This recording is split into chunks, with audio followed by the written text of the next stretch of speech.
When children experience trauma in early childhood, what happens is that they learn to abandon themselves.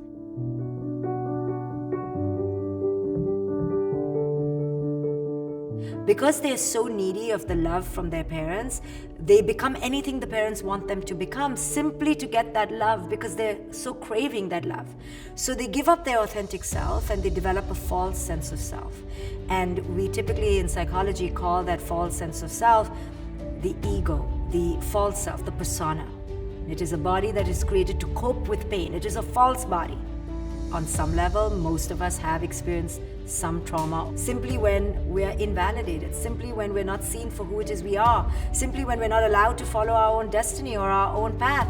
Trauma doesn't necessarily have to be poverty or abuse or violence or divorce. It could also be simply an invalidation of the core self.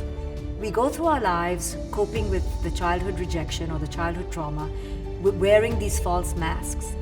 And eventually we come to a point in our lives where we realize this is not working anymore. And then we reach this level of awareness that we need to make a change. And they begin to understand how their past influences their present.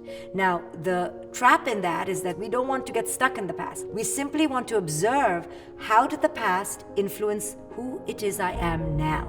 And how can I generate transformation based on this self-knowledge? Not enter victimhood and woe is me and depression, but instead galvanize evolution.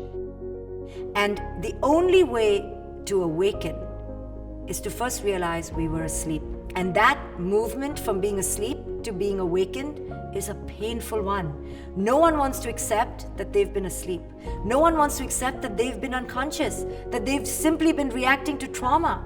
But most of us will have to wake up to this truth that who we were was a false self. What I learned in childhood, the way I learned to cope, now is not coping. Now it's unhealthy. Now it's toxic. Now I'm addicted. Now I'm running away. Now I'm simply unable to thrive. And now we have to make a choice. Do I want to live the rest of my life authentically? Do I dare to shed the old roles and the old patterns?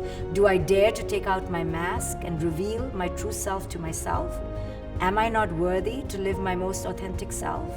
When we realize that we are worthy and honorable and deserving to live our truth, that's when we begin to disrupt patterns.